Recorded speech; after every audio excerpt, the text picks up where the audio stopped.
Assalamualaikum warahmatullahi wabarakatuh. Halo sahabat TV 10, senang rasanya dapat kembali menjumpai Anda melalui program Bincang Psikologi dari TV 10. Ada saya Carla Ratna yang kali ini menjumpai psikolog kita di Padepokan Patrap, Surakarta, Bapak Setio Purwanto. Halo Pak Setio. Ya, halo Bu. Kabar baik Pak? Baik ya Pak ya. Wah ini terhibur Pak, sepertinya sebelah ada hajatan ya Pak. Jadi backsoundnya terdengar sampai di sini. Baik Pak Setio, di Bincang Psikologi kami masih mengundang ini sahabat TV 10 yang mau curhat ke psikolog ya. Boleh ke nomor WhatsApp yang tertera di layar. Dan juga untuk Anda yang beruntung, ada voucher gratis konsultasi dari Pak Setio. Nah ini untuk Anda bisa online kalau yang jauh, tapi juga bisa langsung ketemu beliau, bertatap muka langsung dengan beliau. Gratis loh ya, ini vouchernya untuk Anda yang beruntung, nanti akan dihubungi oleh tim TV 10. Baik, di Bincang Psikologi kali ini Pak, kita sudah disiapkan satu tema yang ini mungkin juga sedang dihadapi oleh beberapa sahabat TV 10 ya. Bicara tentang harga diri. Harga diri. Ini sesuatu yang ada yang orang memandangnya itu ya sudahlah terserah orang bagaimana menghargai kita gitu ya. Tapi ada juga yang sensitif banget bahwa dia merasa bahwa dia memiliki sesuatu tapi tidak dihargai, itu kan membuat dia merasa kok harga diri saya rendah ya gitu. Kemungkinan, nah ini apakah juga ada dampaknya gitu? Harga diri rendah, bagaimana agar kita bisa mengatasinya? Bagaimana bisa tetap ada keberlangsungan hidup kita meskipun ada pandangan bahwa harga diri rendah itu ya Pak ya? Oke, sebenarnya apa sih Pak yang dinamakan harga diri rendah itu? Ini beda dengan rendah diri ya Pak? Beda ini ya? Iya, harga diri rendah dan rendah diri. Rendah diri. Ya, kalau harga diri rendah itu seperti apa? Kalau rendah diri itu seperti apa? Rendah diri itu bisa disebabkan oleh harga diri yang rendah. Oh, rendah diri bisa disebabkan oleh harga diri yang rendah. Oke. Kalau harga diri rendah? Ya, kalau harga diri rendah itu adalah sebuah penilaian terhadap dirinya sendiri. Penilaian terhadap dirinya sendiri. Yang menilai dirinya atau orang sendiri. Lain? Oh. Dia menilai dirinya sendiri itu rendah. Gitu. Nah, itu bisa disebabkan oleh perlakuan orang lain. Oh, penyebabnya orang lain sampai kita bisa menyimpulkan bahwa harga diri kita itu rendah gitu. Ya, seorang itu rendah. Ya, orang kan awalnya kan ya kayak jual belilah. Saya punya sepeda motor gitu. Kemudian saya hargai sepeda motor saya ini 20 juta. Kemudian ada orang tidak menghargai dengan menawar 15 juta misalnya. Kamu tidak menghargai. Atau saya seorang seniman gitu, seorang seniman lukis gitu. Ini saya hargai 100 juta. Dia coba bisa menghargai 50 juta. Wah, kamu tidak bisa menghargai seni gitu. Padahal memang untuk karya seni itu standarnya kan berbeda-beda masing-masing orang ya dari penghargaannya. Tergantung bagaimana si seniman itu menghargai karyanya kan gitu. Makanya subjektif. Ya, tapi kalau orang lain kan juga subjektif juga gitu loh. Iya, betul. Ya, kan? Apalagi memandang sebuah karya. Karya. Nah, demikian pula dengan diri kita ini kadang-kadang dinilai oleh orang itu rendah. Padahal kita juga karya ya, karya ciptaan Tuhan. Karya ciptaan Tuhan. Makanya kalau tidak menghargai yang di atas. Betul. Memandang harga diri rendah orang lain itu berarti ya langsung urusannya dengan yang menciptakannya. Betul. Nah, subjektivitas inilah yang kadang-kadang seringkali menimbulkan sebuah perasaan tidak dihargai gitu ya. Ya, apalagi kalau itu terjadi berulang-ulang gitu loh. Ya, misalnya dihina gitu kan, dilecehkan gitu. Itu kan sebuah perampasan terhadap harga diri seseorang. Betul. Sehingga bisa menimbulkan rasa harga diri rendah, perasaan tidak berharga. Itu bisa menimbulkan seperti itu. Nah, tentu ini akan berdampak sangat buruk ya pada seseorang yang akhirnya berpendapat bahwa dia tidak punya harga diri gitu. Karena kalau itu sudah menjadi sebuah anggapan, ya kalau dalam psikologi namanya self-fulfilling prophecy. Jadi dia menganggap dirinya itu sesuai dengan apa yang dianggapkan oleh orang lain. Kamu tuh bodoh.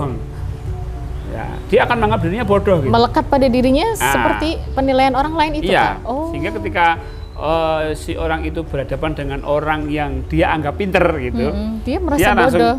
bodoh, merasa menarik diri gitu. Oh, dampaknya seperti itu? Iya, dampaknya seperti itu. Jadi sampai di dalam kesadarannya itu dia merasa bahwa dirinya itu bodoh, nggak ada harganya kalau di hadapan orang berilmu, nggak ada harganya. Padahal gitu. sebenarnya dia berharga ya. Padahal Pak? dia pinter. Dia gitu. pinter juga. Dia pinter juga. Cuman karena apa tadi ya? Karena ini dari orang lain, penilaian dari orang lain bahwa dia dianggap bodoh. Iya. Jadi dia merasa bodoh. Dan bisa jadi bodoh betulan gitu. Bisa jadi bodoh betul. Waduh, kok bahaya ya. Dia bahaya gitu. Padahal sebenarnya dia punya potensi ya. Oh, punya potensi gitu. Makanya bagaimana seseorang itu bisa menghargai orang lain itu akan bisa menumbuhkan potensi dia gitu. Orang bodoh itu kalau dihargai itu jadi pinter. Makanya kalau dalam dunia pendidikan itu kan tidak ada orang yang bodoh ya. Nah, ya, tergantung kamu pinter, bagaimana. kamu bisa, kamu hebat itu. Sehingga mereka anak-anak itu jadi iya ya, saya pinter ya, itulah. Sehingga punya harga diri yang tinggi. Harga diri yang tinggi dan dia mampu untuk melakukan sesuatu. Nah, kalau yang harga diri rendah ini kan dia menganggap dirinya rendah gitu kan. Nah, juga berdampak negatif gitu. Kalau ini sampai berlangsung lama, ini akan mengganggu banyak hal, mengganggu aktivitas dia gitu. Mengganggu kepercayaan diri. Ya, kepercayaan diri. Ya, merasa gagal bisa. Merasa ya, gagal. Menarik diri dari lingkungan. Menarik diri dari lingkungan juga ya? Karena kan dia tidak merasa berharga. Untuk apa saya harus berada di lingkungan daripada direndahkan terus, udah deh gitu ya. Sebenarnya nggak ada yang merendahkan, daripada saya merasa tidak berharga. Merasa tidak berharga itu tadi. Daripada saya merasa tidak berharga, mending saya tidak berada di tempat itu. Betul. Karena manusia itu ada ego gitu. Setiap manusia ini punya ego. Iya, betul. Kalau terancam, dia lebih baik melakukan sesuatu hal yang membuat egonya tidak terancam. Misalnya, saya berada di lingkungan sosial. Ya, lingkungan sosial sih nggak mengancam gitu loh. Tapi saya merasa terancam. Padahal nggak mengancam gitu. Nggak mengancam sih sebenarnya. Terancamnya apa? Merasa terancamnya itu karena saya merasa tidak berharga. Jadi diri saya mengancam diri saya sendiri. Jadi diri saya mengancam ego saya bahwa kalau kamu berada di lingkungan sosial, kamu akan tidak berharga. Ngapain saya di lingkungan ini? Kan saya tidak berharga. Sehingga dia ya wis lah, sendiri aja lah gitu. Contoh misalnya begini ya. Seorang perempuan yang sudah usia 30 mungkin dia belum menikah gitu kan. Kemudian sudah dilabeli ya, perawan tua. Ya sebenarnya nggak ada yang melabel gitu kan. Tapi merasa sendiri. Ya, dia merasa nanti kalau saya berada di lingkungan itu yang sepantaranku aja udah pada menikah, aku jadi belum menikah, daripada aku terancam, mending saya nggak berada di tempat itu dong. Nah, sehingga banyak kasus orang-orang itu menarik diri dari arisan keluarga, dari silaturahmi keluarga, ngapain? Nanti kalau ditanya, nanti kalau di ini, padahal nggak ada orang yang nanya, padahal orang yang ya sudah nggak menikah nggak apa-apa. Semua orang punya hak untuk nggak menikah kok, gitu loh. Memang belum ada jodohnya maksudnya gitu kan. Betul. Tapi dia merasa harga dirinya itu rendah karena merasa dirinya nggak laku, merasa dirinya jelek, merasa dirinya kurang mampu mengikat laki-laki atau perempuan gitu, kurang tidak punya wajah yang cantik, tidak gitu. good looking gitu ya. Good looking, jadi berpikirannya tuh macam-macam.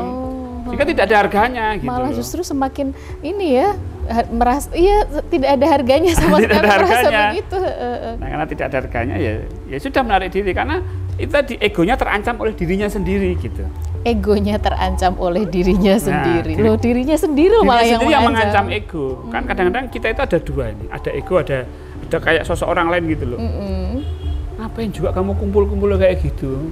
Nanti kalau kamu diledekin loh. Kamu nanti segitu temanmu udah ngomong dua loh. Kamu apa? Wajahmu juga nggak begitu cantik loh. Wajahmu nggak begitu ganteng loh. Kamu nanti kalah dengan orang-orang itu yang sudah menikah loh. Akhirnya ngapain? Itu minggir gitu kan, withdrawal. Jadi minder gitu jadi bisa. Minder. Ya itu disebabkan karena harga diri yang rendah. Harga diri yang rendah itu akan mudah terancam gitu egonya gitu. Malah justru yang harga dirinya rendah itu yang mudah terancam egonya, Pak. Ya. Lebih mudah terancam gitu. Sebenarnya dia menganggap dirinya rendah itu dia sudah dalam kondisi terancam gitu. Sudah tidak dipakai, sudah dia menganggap dirinya itu sudah tidak dihargai, sudah tidak ini, sudah tidak ini. Itu dirinya sendiri berarti ya Pak ya, bukan sendiri. Label dari orang lain bukan ya? Dari orang lain. Yang menghargai dirinya karena rendah gitu enggak ya? Sudah akut ya. Mungkin itu bisa disebabkan karena masa lalunya dia pernah dilecehkan, pernah direndahkan awalnya. Ya. Jadi tetap ya benang merahnya tetap awalnya dari situ juga. Ya, sehingga dia merasa rendah diri atau misalnya saya sama orang tua itu nggak pernah dihargai, nggak ada yang bimbing saya, nggak ada yang menuntun saya nggak ada ayah, nggak ada, walaupun ada ayah tapi itu bukan ayah yang saya impikan gitu. Itu kan masa lalu ya. Nah, kebawa sampai sekarang. Sampai sekarang. Oke. Bagaimana nanti kita lebih kupas tuntas lagi bagaimana juga mengatasi harga diri yang rendah, padahal itu adalah penilaian diri kita sendiri. Bagaimana keluar dari penilaian buruk itu. Jangan kemana-mana. Bincang Psikologi akan segera kembali untuk Anda setelah jeda. Tetap di TV 10.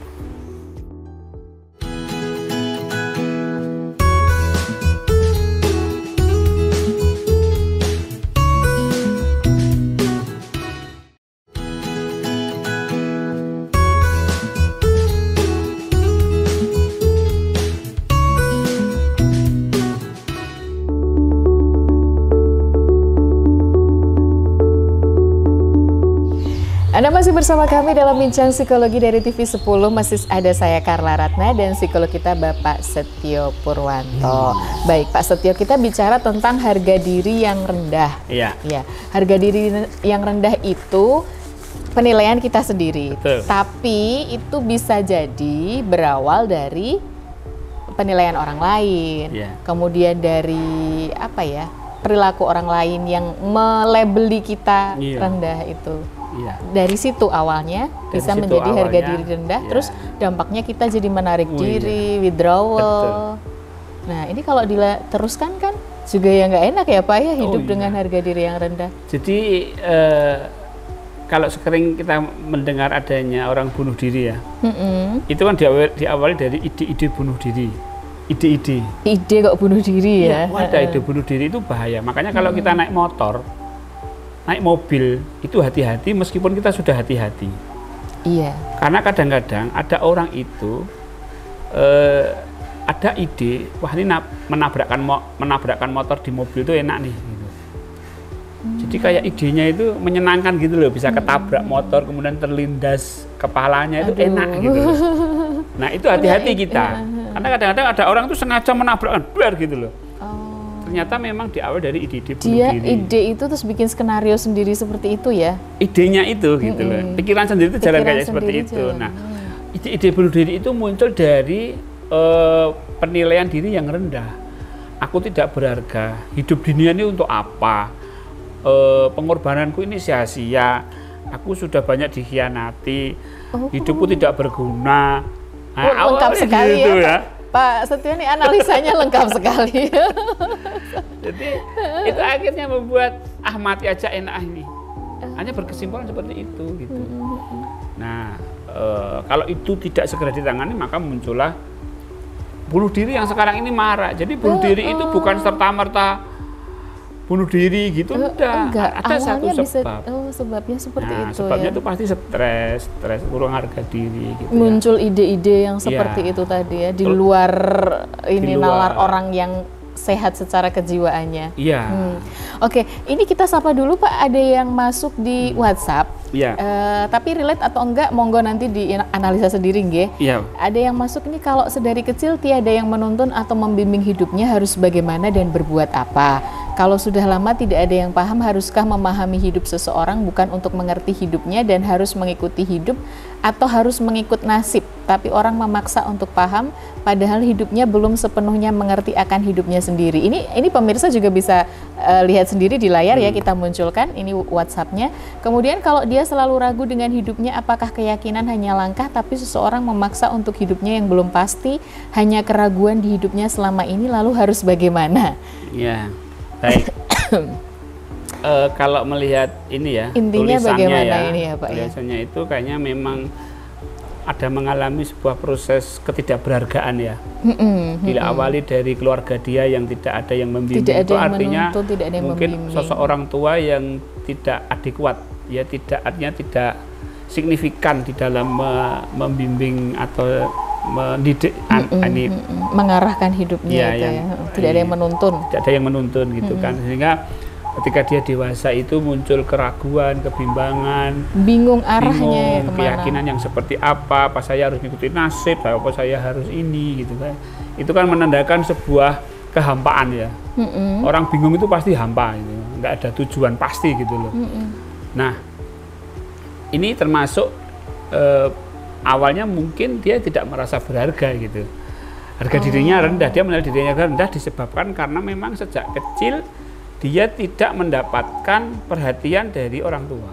Tidak dapat perhatian, Ya, tidak dapat bimbingan. bimbingan Jadi dari harga orang dirinya tua. rendah. Bisa jadi karena itu juga ya, harga Jadi diri karena rendah. itu, sehingga ketika dewasa dia menganggap ya seperti yang diwasapkan ke itu. kita. Nah, memang untuk menghadapi hal seperti ini, ya ibu apa bapak ya ini ya? Iya, tidak Kelihatannya dijelaskan ibu ini. namanya. Pokoknya hanya keraguan Kelihatannya ibu di ya. dalam hidupnya. Keraguan dalam hidupnya. Terus harus bagaimana, Ya. Pak? Ini juga Ya mungkin itu kan tanda kebingungan dia bahwa dia merasa tidak punya tujuan hidup, ya, tidak harus- punya apa saya harus begini gitu. Ya, oke lah. Coba nanti ya, moga-moga yang apa namanya, yang yang mengirimkan WhatsApp ini WhatsApp. mendengar ya, kita anggap aja ini bapak ya.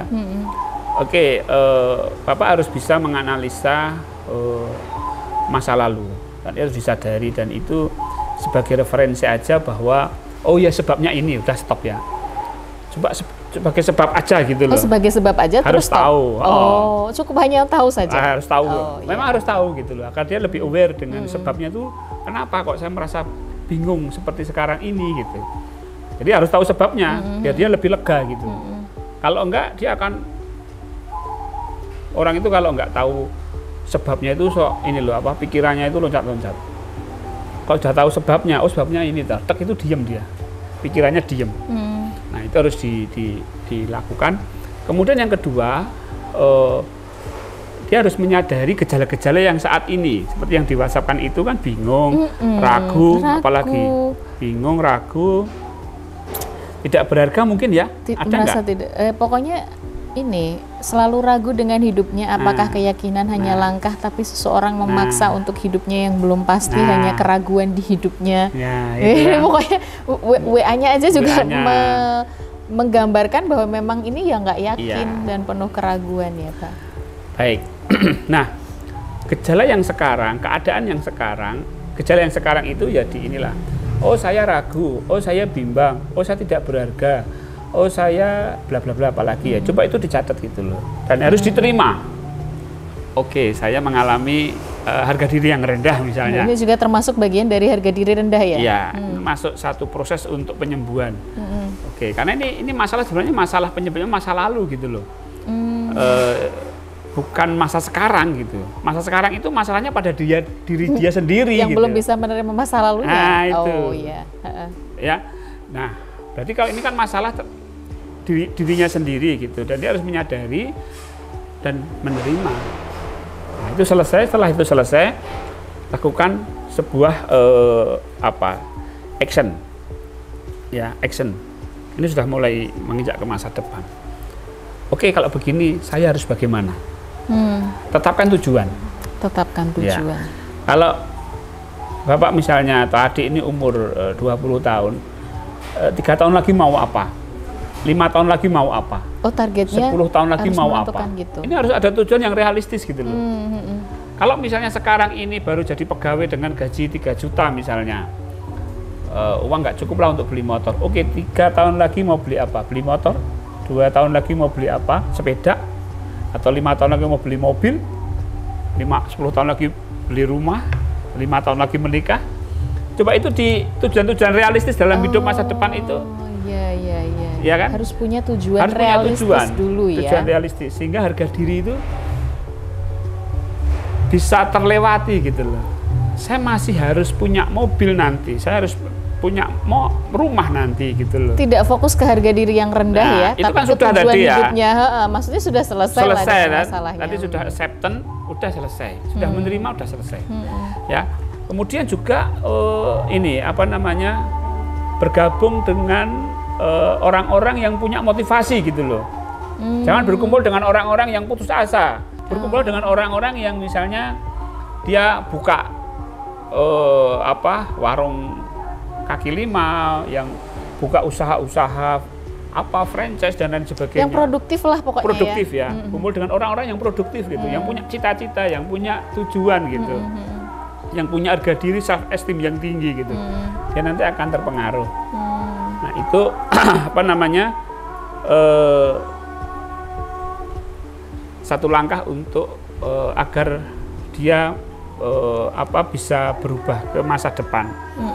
Kemudian yang selanjutnya adalah jangan membandingkan dirinya dengan orang lain gitu.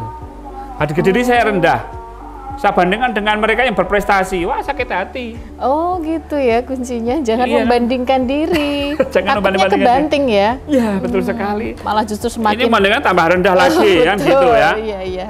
Nah itu yang. Kemudian kembangkan keterampilan pribadi yang positif. Ya, keterampilan pribadi itu apa misalnya, apa yang mampu gitu loh. Misalnya, saya suka dengan kerajinan ini, saya suka dengan memelihara ikan, saya suka dengan otak-atik elektronik. Nah, itu juga harus sehingga ininya naik gitu. Oke. Jadi memang sadari dulu. Kemudian terima dulu kalau memang harga diri rendah, nggak apa-apa, tapi jangan fokus di situ. Betul. Tentukan tujuan hidup, lalu digapai. Caranya ya itu tadi seperti yang sudah disampaikan. Betul. Gabung dengan komunitas yang produktif, kemudian juga ya bagaimana ada usahanya lah pokoknya, jangan terpaku itu. Oke, hampir 30 menit Pak Setio. Ada yang mau disampaikan untuk sahabat TV 10 sebelum kita akhiri program ini terkait dengan tema kita hari ini? Iya, semua orang pasti mengalami fase-fase harga diri yang rendah ya, entah itu di fase mana gitu. Nah, segera sadari, terima, dan ambil langkah-langkah 1000 untuk segera bangkit dari keterpurukan harga diri yang rendah gitu. Oke, kalau Anda merasa memiliki harga diri yang rendah sampai menarik diri, sampai withdrawal, bahkan tidak memiliki kepercayaan diri, jika membutuhkan bantuan, tidak masalah ke psikolog ya. Iya. Betul. Jadi ke psikolog itu bukan aib, tapi justru bisa membantu Anda justru membuat solusi untuk masalah hidup Anda. Baik, saya Carla Ratna dan Bapak Setio Purwanto undur diri. Terima kasih Pak Setio untuk ilmunya, semoga bermanfaat untuk sahabat TV 10. Jangan lupa silahkan curhat di nomor WhatsApp yang tertera. Nanti Anda yang beruntung akan mendapatkan voucher gratis konsultasi psikologi dengan psikolog kita. Terima kasih sekali lagi untuk kebersamaannya. Saatnya kami berdua untuk undur diri dan berjumpa kembali di lain kesempatan. Tetap di TV 10, inspirasi dan edukasi. Wassalamualaikum warahmatullahi wabarakatuh. Sampai jumpa. Waalaikumsalam.